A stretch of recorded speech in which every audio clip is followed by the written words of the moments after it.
먼저 국민 의례를 하겠습니다. 전면의 국기를 향해 일어서 주시기 바랍니다. 국기에 대한 경례.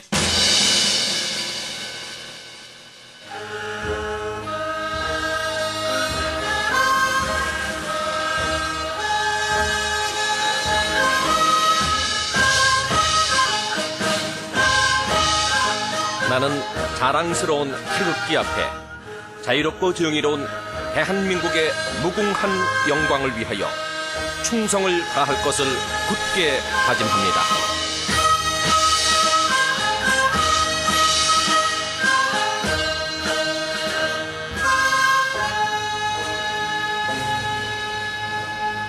바로 모두 자리에 앉아주시기 바랍니다.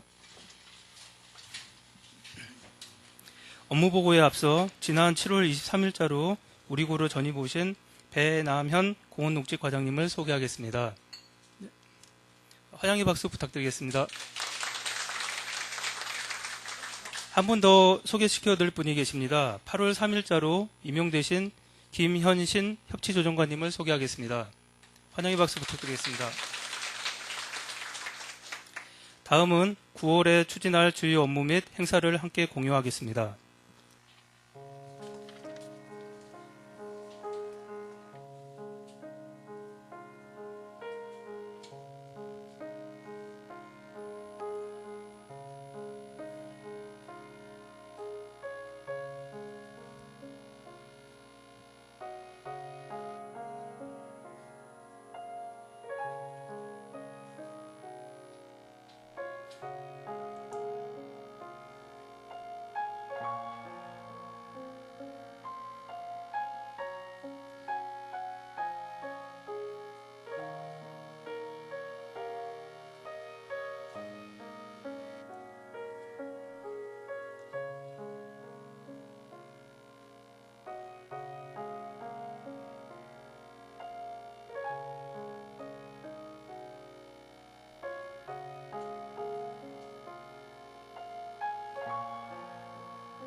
이어서 주요 업무에 대한 보고가 있겠습니다. 복지지원과부터 보고하여 주시기 바랍니다. 네, 복지지원과장입니다. 아동수당 신청 및 조사 현황에 대해서 보고드리겠습니다.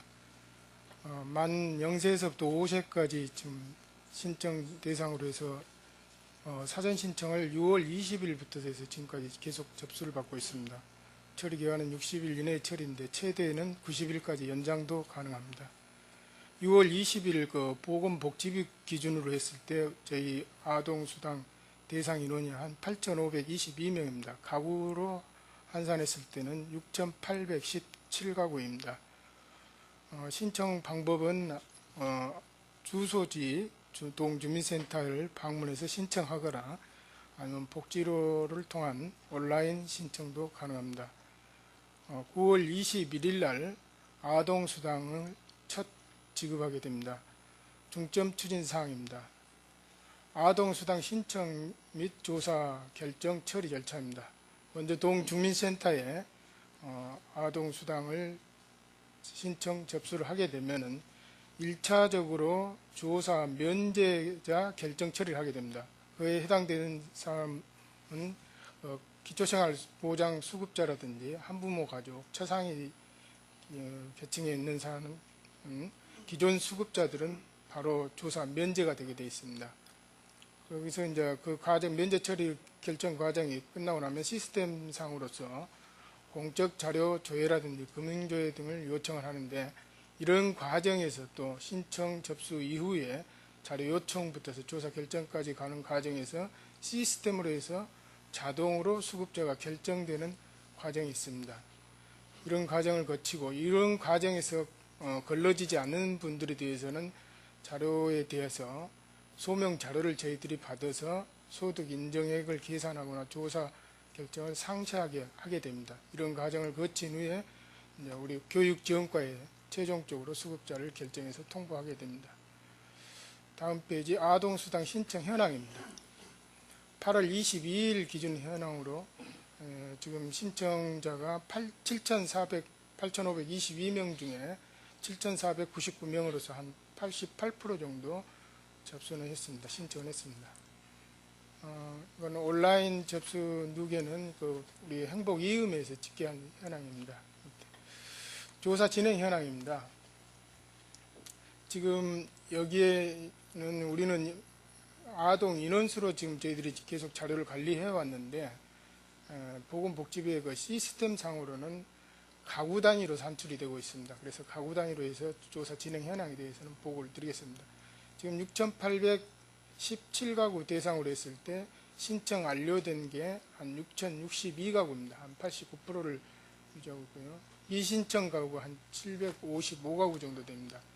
이 신청 완료된 가구 중에서 실제적으로 우리 복지지원과에서 조사를 해야 될 대상 현황을 파악해 봤습니다. 이것도 8월 22일 기준으로 저희들이 산출했는데요. 앞서 앞장에서 보고 드렸다시피 조사 면제자와 조사 자동화로 통해서 조사 완료가 돼버린, 그러니까 적합 가구로 선정된 가구는 3,053가구입니다. 그러나 지금 실제 이제 조사를 진행해야 되거나 조사가 우리 내부적으로 조사를 했던 완료된 가구는 조사 완료가 한 327가구, 조사를 지금 현재 진행하고 있는 가구가 1,569가구 해서 1,896가구가 저희 복지지원과에서 실제로 소명 자료를 받아서 조사를 하게 될 대상 가구였습니다. 그 중에서 327가구는 이미 완료를 해서 적합가구로 정리를 했습니다. 그 다음에 아직도 이제 공적 자료라든지 금융 자료를 지금 조회 중에 있는 가구가 1,113가구. 그러면 이 가구는 저희들이 이 자료가 조회가 되게 되면은 조사 자동화 가구로 일부는 넘어갈 거고, 일부는 대다수가 실제 조사 대상 가구로 또 넘어오게 됩니다. 그러면 이 가구 저희들이 실제 조사를 해야 될 대상 가구는 자꾸 늘어나게 됩니다. 아직 미신청 가구도 755가구가 있기 때문에 이런 가구도 이런 과정을 거쳐서 저희들이 실제 조사를 하게 됩니다. 조사 결과입니다. 실제 조사 대상 가구에서 조사 완료된 327가구와 조사 시스템상으로 해서 조사 완료된 3,053가구를 합한 조사 완료된 가구는 3,389가구 중에서 적합으로 판정된 것은 3,368가구로서 99.6%입니다. 부적합은 실제 조사 대상 가구의 327가구 중에서 12가구가 부적합으로 나왔습니다. 협치사항입니다.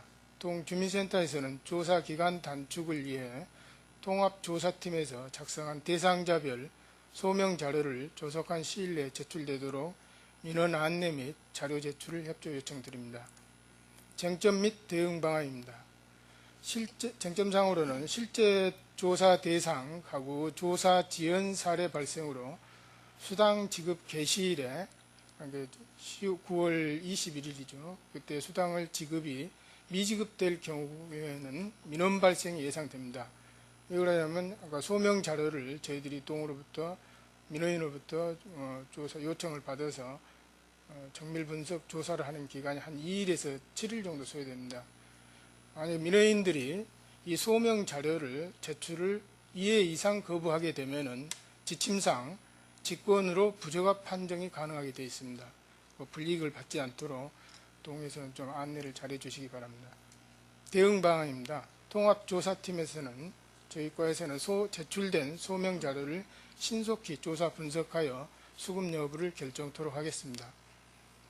9월 13일까지 수급자 결정이 지연되어서 수당이 미지급된 경우가 발생될 수 있으므로 그런 경우에는 향후 전액 소급하여 지급하게 됨을 동주민센터에서는 소명자료 협조 요청 시에 그런 것을 좀 사전 안내를 부탁드리겠습니다. 다음은 주거급여 수급 부양 의무자 기준 폐지에 따른 사전 신청입니다. 추진 배경으로는 부양 능력이 있어도 사실상 부양 의사가 없는 부양 의무자로 인해 급여를 수급할 수 없는 저소득 가구를 위해 오는 10월부터서 주거급여 선정 시에 부양 의무자 기준을 폐지하는 겁니다. 이거는 비수급 빈곤층에게 최소 1개 이상의 그러니까 급여를 지원하는 건데요. 지금 급여 종류가 4가지입니다. 생계, 의료, 주거, 교육 이런 급여 중에서 1개 이상이라도 지원을 하겠다는 의지입니다. 그래서 그런 부양 의무자 기준으로 인해서 발생한 사각지대를 해소하여 기본적인 삶을 보장하기 위해서 개편하는 사항입니다. 주요 개편사항으로는 주거급여 부양 의무자 기준 폐지 내용입니다. 현행은 가구소득 인정액은 본인의 그 소득과 재산을 종합 반영한 사항입니다. 그게 중위소득의 43% 이하의 기준을 맞춰야 되고 다음에 부양 의무자의 소득과 재산 기준을 충족해야지만 주거급여 대상자가 선정될 수 있습니다. 그런데 개선 사항에서는 이 부양 의무자 기준은 폐지하겠다는 뜻입니다.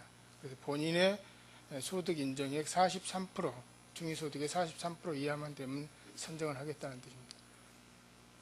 그러다 보니까 지금 현행 기준으로 했을 때는 우리 구에 한 5,600가구 정도를 지원하고 있는데 개선이 되게 되면 한 2,000가구 정도가 늘어나서 한 7,600가구 정도로 증가 예상합니다.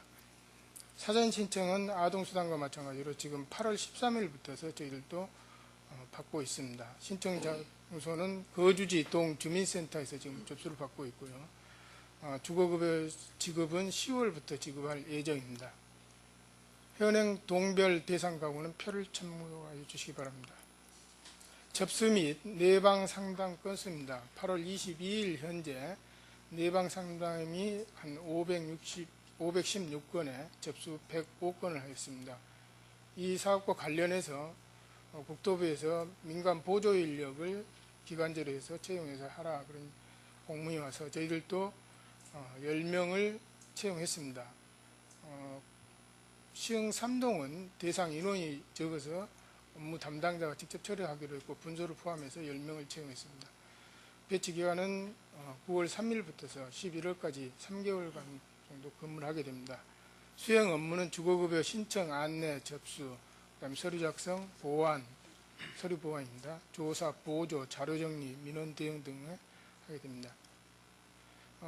결격사유 면접을 8월 22일 날 했기 때문에 결격사유 조회 및 근로자 계약 체결, 자체 교육 이후에 바로 근무토록 절차를 기하겠습니다.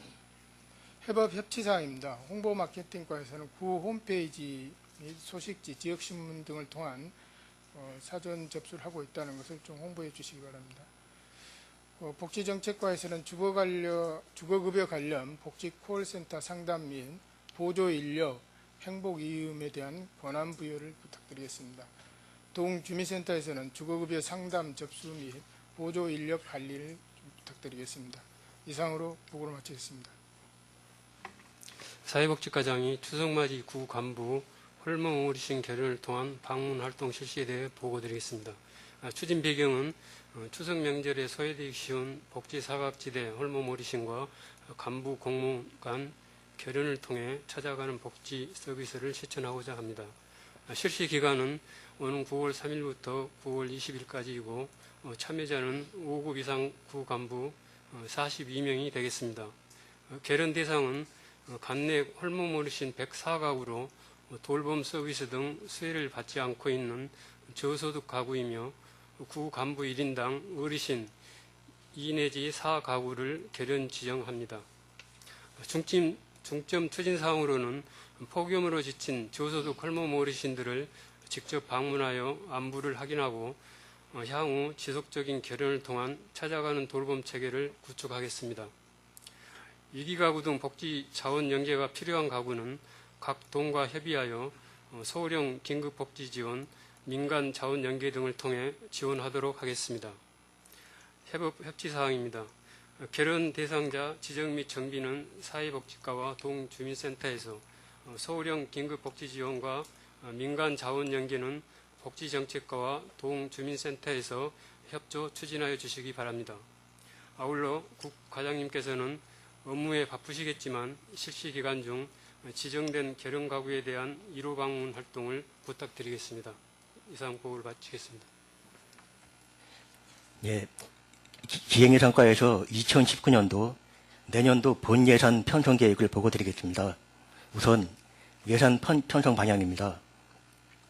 민선 7기 정책사업의 성과 극대화를 위한 재정 뒷받침에 중점을 두되 유사 중복 사업은 통합하고 특히 특정 사업 추진을 위해서 편성된 예산을 다른 사업으로 이용하거나 전용하거나 연말에 집행잔액이 많이 남아서 불용되는 사례가 매년 반복되는 사업들은 사업의 타당성과 예산 집행 계획을 면밀하게 확인해서 예산 낭비가 최소화되도록 하겠습니다. 그리고 국민 안전과 관련된 예산은 가능한 한 우선적으로 편성할 계획입니다. 다음 편성 일정입니다. 이달 말일까지 세부 계획을 수립해서 전 부서에 안내하겠습니다. 전 부서에서는 9월 20일까지 예산 편성 요구서를 제출해 주시고 11월 2일까지 예산안 조정 절차를 거쳐서 11월 9일까지 예산안을 확정하고 16일까지 의회에 예산안을 제출하게 됩니다. 세부 편성 일정은 다음 쪽 16쪽 표를 참고하시기 바랍니다.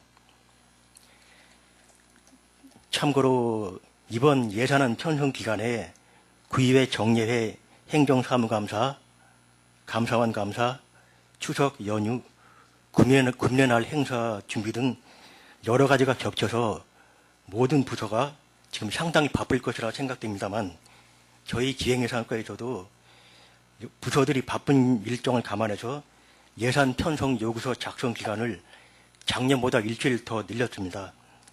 바쁘시더라도 예산 요구서 제출 기한인 9월 20일까지 제출을 꼭 지켜주시기 바랍니다.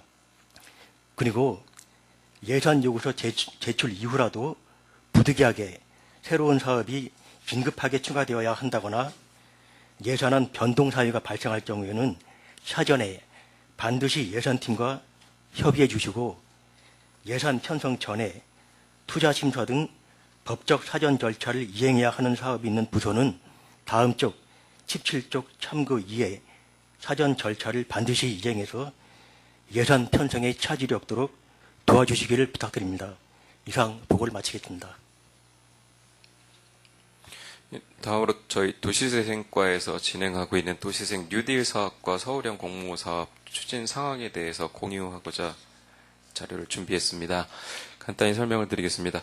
그 도시재생 뉴딜 사업이라고 하는 거는 국토부에서 작년에 이제 새 정부가 출범하면서 중앙정부 차원에서 직접적인 재정 투자, 기금 지원 등을 통해서 그 쇠퇴 구도심을 활성화하고 그 다음에 그 일자리 창출, 그 다음에 그 생활환경 개선들을 직접 같이 관여하겠다 하면서 시작이 됐습니다. 다만 작년에 처음 선정한 곳은 작년 그 부동산 파리 대책 일환으로 서울 지역이 배제가 됐었고 올해는 서울이 포함이 돼서 저희 구에서는 총 도시재생 뉴딜 사업이 5가지 유형이 있습니다. 5가지 유형 중에 중심 시가지형으로 독산동 우시장 일대 지역을 신청을 했고, 그 다음에 주거지 유형의 우리 동네 살리기라는 유형으로 금화마을을 대상으로 신청을 했습니다. 그 진행 일정들은 그 다음 장에 설명을 드리겠고요. 위치로 보시면은 그 독산동 오실장 일대 도시재생 이제 활성화 지역은 남측으로는 위쪽에 도면 좀 보여주실래요? 남측으로는 범안로의 경계를 두고 있고, 북측으로는 두산로, 그 다음에 서측으로는 벚꽃로, 동측으로는 시흥대로의 경계를 두고 있습니다. 면적은 23만 제곱미터고요. 그 다음에 그 도시재생 뉴딜 사업, 아까 그 우리 동네 살리기 유형으로 신청한 지역은 왼쪽 밑에 있는 금화마을 지역입니다. 금화마을은 주관경관리 사업을 위한 정비구역이 지정이 되어 있지만, 정비구역 지정과 더불어서 그 정부 지원을 더 추가로 받기 위해서 도시재생 뉴딜 사업으로 신청한 지역입니다. 그리고 아까 위쪽으로 설명이 좀 모자랐는데, 지금 도시재생 뉴딜 사업은 국토부에서 이제 지방비 매칭으로 국비 지원하는 부분이 있습니다. 그래서 중심 시가지의 유형의 경우에는 국비 최대 150억 원, 국비 150억 원은 전체 그 투자 비용의 40%에 해당하는 부분입니다. 그래서 도시재생 뉴딜 사업에 선정이 되면 국비 150억 원에 시비가 거기에 매칭되는 60%, 225억 원이 투입이 돼서 최대 375억 원까지 투입되는 사업이고, 금화마을의 경우에는 국비 50억 원, 나머지는 지방비가 12대 9비가 9대 1로 해서 나머지 60%가 투입돼서 최대 125억 원까지 투입되는 사업입니다. 이와 별도로 지금 이미 계속 진행되고 있는 서울시 차원에서 별도로 선정을 하는 서울형 도시재생 사업 3단계 대상지를 작년 올해 걸쳐서 진행한 독산 이동 희망지를 신청한 상태입니다. 대상지는 독산 이동의 독산로 서측 지역 한 36만 제곱미터 정도가 되고, 이 부분이 선정이 되면 국비 지원은 없지만 시비가 90%, 구비 10% 해서 최대 100억 원까지 투입되는 사업입니다. 이와 별도로 또 그 서울시 골목길 재생 사업 공모가 최근에 있어서 저희 말미마을 1001번지 일대를 골목길 재생 사업 공모를 신청을 해서 이미 선정됐습니다. 다음으로 좀 진행 경위들 간단히만 소개해드리겠습니다. 독산동 우시장 일대나 금화마을, 그 다음에 그 독산이동 서울형 도시재생 사업, 이 모든 것들이 거의 같은 흐름의 이제 공모 사업들 진행이 되다 보니까 동일한 시기로 공모 신청 접수를 받았습니다. 지난 7월 6일 날 공모 신청 접수들이 됐고, 그 다음에 그 지역별로는 평가하는 기관들이 다릅니다. 그래서 독산동 오시장 일대 중심 시가지형은 국토부에서 직접 평가위원들을 구성을 해서 신청을 하고, 금화마을이나 독산이동 희망지 같은 주거지 유형의 경우에는 서울시에서 평가하는 과정에 있습니다. 독산동 우시장 일대부터 먼저 말씀을 드리면 7월 6일 날 신청을 해서 지금 SH랑 같이 서울시 저희 구 해가지고 같이 합동으로 준비하고 현장 실사까지 마치고 지난 17일 날 발표 평가까지 완료를 했습니다. 지금 남은 것은 8월 이제 말일 전에 국토부 차원의 특위라고 하는 그 도시재생 특위의 심사를 거쳐서 발표 예정으로 있고, 8월 말로 지금 일정은 보고 있습니다. 아직 이 부분에 대한 결과가 나와 있는 상태는 아닙니다. 금화마을도 같은 일정의 발표는 있을 예정이고, 지금 현재까지는 심사 과정들은 다 마쳤습니다. 그리고 독산이동은 지금 조금 더 늦게 진행이 되고 있어서 지난주 목요일 날 이 현장 실사 과정들이 있었고, 내일 발표 심사가 서울시 도시재생지원센터에서 진행될 예정입니다. 앞으로 일정은 아까 말씀드린 것처럼 8월 말일에 이 사업 선정되는 부분들이 그 도시재생 뉴딜 사업이나 서울형 도시재생 사업 선정되는 부분들이 다 발표될 예정이고, 9월부터는 지금 우선 선정된 골목길 재생 사업부터 사업에 들어갈 예정입니다. 협조사항입니다. 그 지역 동주민센터에서는 결국은 이 부분들이 일부 주민들만으로 사업이 될 수 있는 부분이 아니다 보니까 계속 더 주민들의 참여 확대가 필요합니다. 그래서 주민 홍보 참여 확대될 수 있도록 동에서 관심 갖고 지원을 부탁드리고요. 이미 현장 실사 때도 여러 부서에서 도움을 주셨습니다. 뭐 연계 사업들에 대한 부분이라든지 현장 실사라든지 앞으로도 진행하시는 사업들에 있어서 이 도시재생 활성화 지역이라고 하는 부분들을 부각시키면 공모사업에도 좀 도움이 될 것 같고요. 이 활성화 지역 안에서의 진행 상황들은 같이 공유하면서 일정들이 중복되거나 아니면 뭔가 좀 같이 겹쳐서 가면 시너지가 갈 수 있는 부분들은 같이 협의 조정해서 갔으면 합니다. 이상 보고를 마치겠습니다. 네, 다음은 사업 추진 성과 업무로 취수과의 2018년 금천 퐁당퐁당 어린이 물놀이장 운영 결과 보고가 있겠습니다. 예, 제수과장입니다. 그 물놀이장 운영 성과 보고에 앞서서요, 수방 대책에 대해서 간단히 보고드리겠습니다.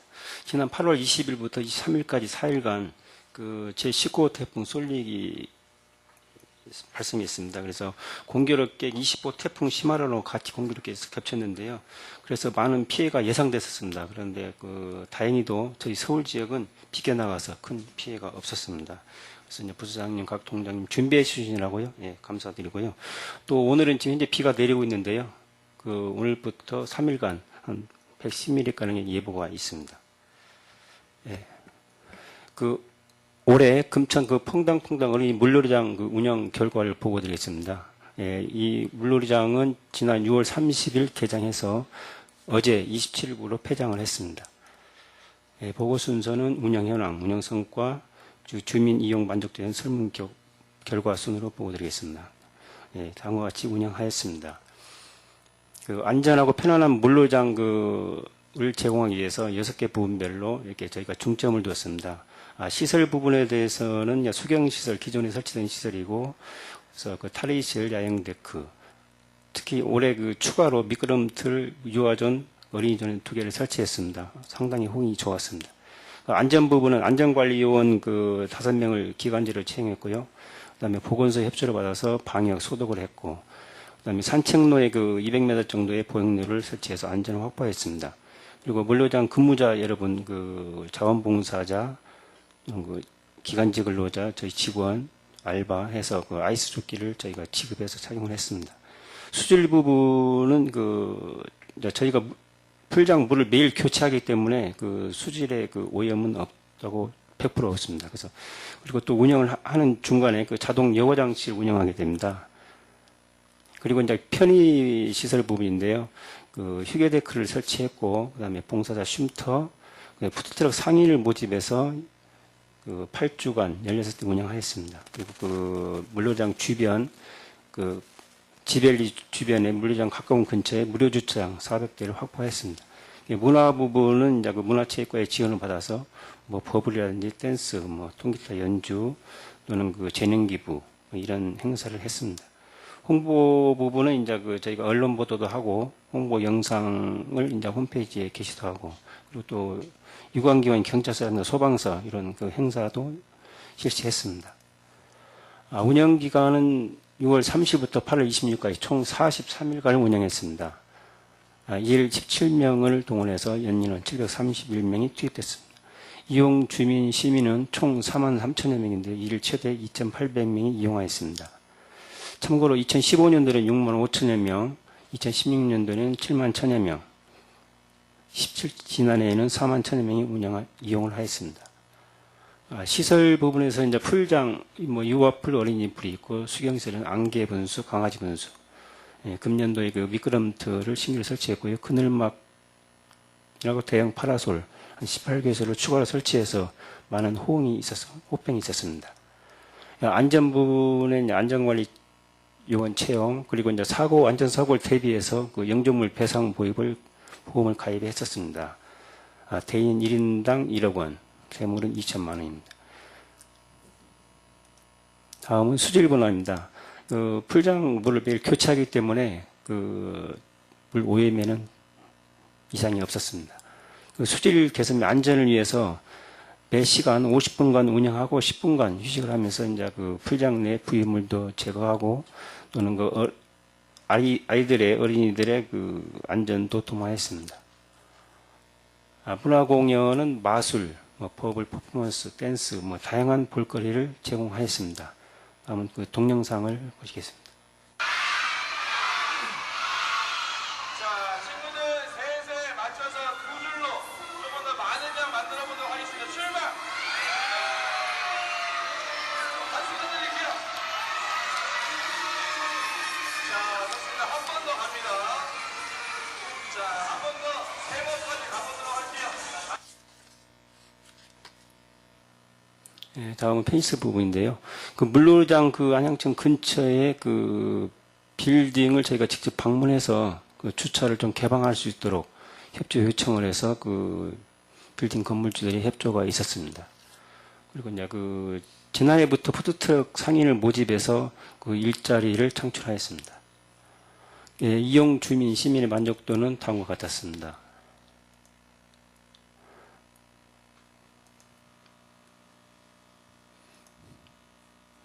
물놀이장 그 전체적인 만족도는 저희가 그 조사한 결과 전년도에 비해서 2% 향상된 95%로 나타났습니다.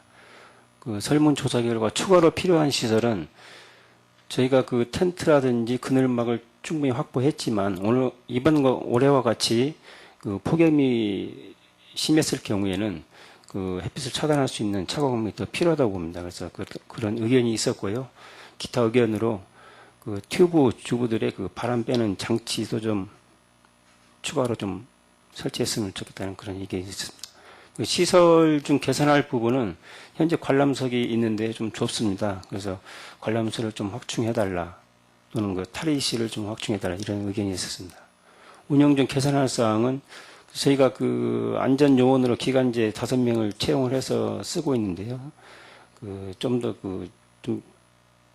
그걸 대체해서 이제 그 자원봉사자 분들의 그 하루 한 11명 정도의 지원을 받고 있는데요. 그 안전 관리를 위해서는 좀 한두 명 더 필요하다고 봅니다. 그리고 이제 기타 의견으로 폭염 시에 야간 연장 운영을 할 수 있느냐 또는 문화 공연을 좀 확충해달라 이런 의견도 있었습니다. 그 저희가 이제 홍보를 하는데요. 이제 그 홈페이지에 운영 정보를 홍보하게 됩니다. 뭐 대부분이 그 만족하는데요. 예, 만족하다는 의견이 있었습니다.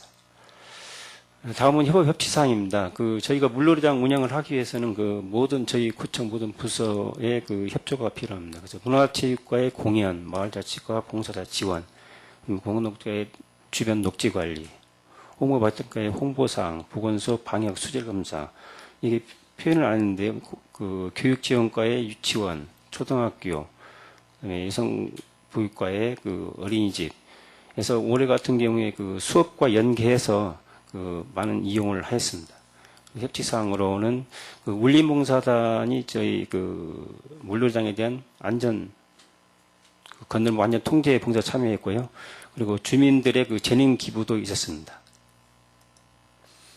그래서 올해 그 물놀이장을 아무 사고 없이 단 한 건의 사고도 없이 마치게 되었습니다. 다음은 홍보 동영상 끝으로 홍보 동영상을 보시겠습니다.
예, 이상으로 보고를 마치겠습니다. 네, 다음은 부구청장님께서 당부 말씀을 하시겠습니다. 예. 지난 여름에 그 사상 유례 없는 폭염으로 여러 가지 고생이 많으셨습니다. 이번 폭염을 겪으면서 좀 몇 가지 좀 느낀 사항이 있어가지고 이야기를 드리겠습니다. 지금 뭐 여러 가지 학자의 이야기가 있지만은, 뭐 보다 장기적인 관점에서 본다면은 한번 기온이 상승이 되면 다시 예전의 기온으로 돌아가지 않는다는 의견이 많습니다. 그래서 이 폭염에 대해서는 앞으로 어떤 사회재난으로서 미리 어떤 예방 대책을 강구하고 그에 따른 어떤 대비 계획을 수립하는 등 우리 행정에 있어서 아주 주요한 어떤 그 변수가 될 것으로 생각이 되고, 이에 따라서 미리 사전에 좀 더 치밀한 대비 계획을 세워야 될 것으로 생각이 됩니다. 우리 기후가 앞으로 좀 아열대 기후로 바뀌게 됨에 따라서 우리 행정뿐만 아니라 사회 경제적으로 어떤 모든 분야도 어떤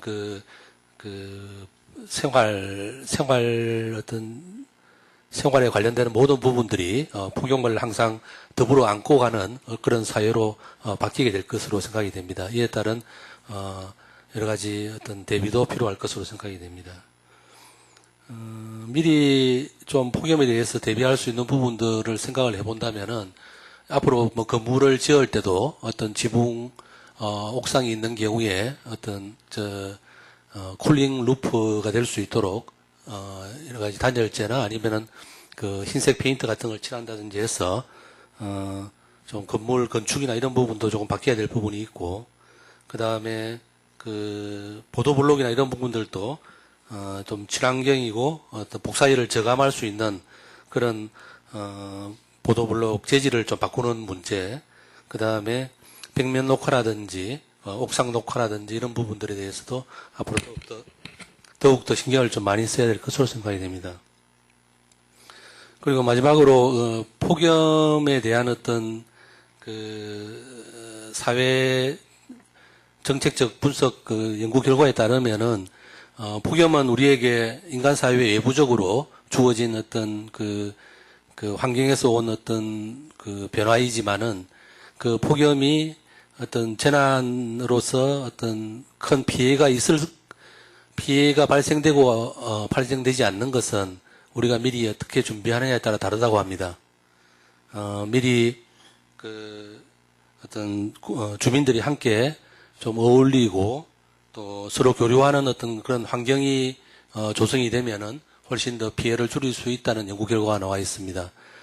그래서 어떤 특히 노인들의 고립이라든지 그 다음에 뭐 사회의 경제적 불평등이라든지 또 그 외에 어떤 빈곤 지역이나 또 그렇지 않은 지역에 따라 가지고 어떤 피해 발생, 똑같은 어떤 폭염이 발생해서도 피해가 완전히 달라진다는 그런 연구 결과가 나와 있습니다. 그래서 지금 앞으로 어떤 빈곤이나 어떤 불평등 문제에 있어서도 좀 더 적극적으로 대처를 해야 될 필요가 있을 거로 생각이 됩니다. 예, 이상입니다. 네, 다음은 구청장님께서 당부 말씀을 하시겠습니다. 예. 아무래도 8월 달에 제일 우리 폭염이 심했기 때문에 우리 주민들 또 우리 공직자분들 모두 다 여러 가지 대책 또 비상 대기 이런 거로 수고 많으셨다라는 말씀 먼저 드리고요. 이번 저희가 대책을 수립하면서 또 시행하면서 느끼는 게 한 3가지 점인 것 같습니다. 첫 번째로 제일 중요한 게 역시 주민 안전이 구정의 최우선이다 라는 측면을 확인했던 거가 있고요. 두 번째는 좋은 시스템과 매뉴얼이 있어도 결국 이를 운영하는 것은 사람이다 라는 겁니다. 그래서 저희 공직자들이 솔선수범하고 현장에 맞는 새로운 대책, 또 현장에 맞는 무더위 대책, 폭염 대책을 수립했을 때 주민들이 웃고 계시는 것을 많이 봤습니다. 그런 측면에서 사람이 중요하다라는 측면이 있었고요. 세 번째는 결국 안전 재난의 문제는 평상시 훈련과 준비가 중요하다. 그럴 때야만이 신속하게 대처할 수 있다라는 이런 평범한 진리를 좀 재확인하는 그런 과정이었습니다. 앞으로도 현장 중심의 그런 행정이 되도록 다시 한번 부탁드리고요. 두 번째로는 보고에도 있었습니다만은 예산 편성에 대한 이제 시기가 다가옵니다. 사실은 민선 7기 첫 번째 예산입니다. 올해 예산은 사실은 작년에 수립했던 예산이기 때문에 그 연속성이 있습니다만은 민선 7기 예산 수립하는 데 있어서 행정이나 재정의 낭비가 최소화되도록 이렇게 좀 준비해 주시고요. 부서 칸막이 등을 넘어선 그런 예산 수립이 되어야 된다고 생각합니다. 제가 제시하는 예산 편성의 방침으로 한 두 가지가 현실적으로 있는데, 하나는 일단 취약지, 취약계층을 우선적으로 배려하는, 우선적으로 고려하는 예산 수립이 돼야 되겠다라는 말씀 먼저 드리고요. 두 번째는 주민 안전 등 시급한 것부터, 긴급한 것부터 사업을 우선적으로 편성하고 예산을 수립하자라는 말씀을 드리겠습니다. 앞으로 예산 관련 회의를 통해서 좀 더 구체적인 그런 방침들을 수립해 나가고 같이 토의해 나갔으면 좋겠습니다. 마지막으로 8월 달에 사실은 여러 가지 이제 역시 민원들이 굉장히 많았습니다. 이제 현대행정에서 민원 처리가 거의 대부분이라고 생각이 드는데요.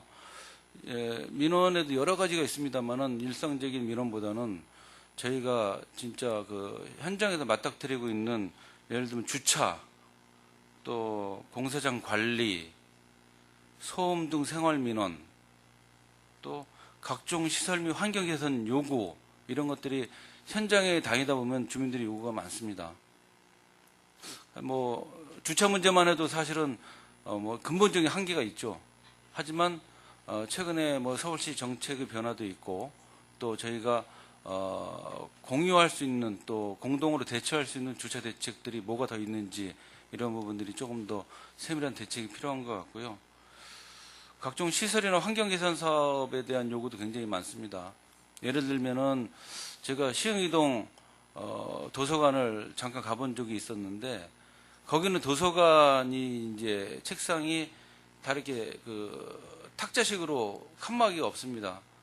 근데 거기 이용하시는 분들 중에 몇 분들은 그래도 반 정도는 이렇게 칸막이를 좀 이렇게 설치를 해서 공부하는데, 책을 보는데 조금 배려를 해달라, 이런 요구들이 있습니다. 굉장히 사소한 요구고 별로 예산이 필요 없는 그런 요구들이십니다.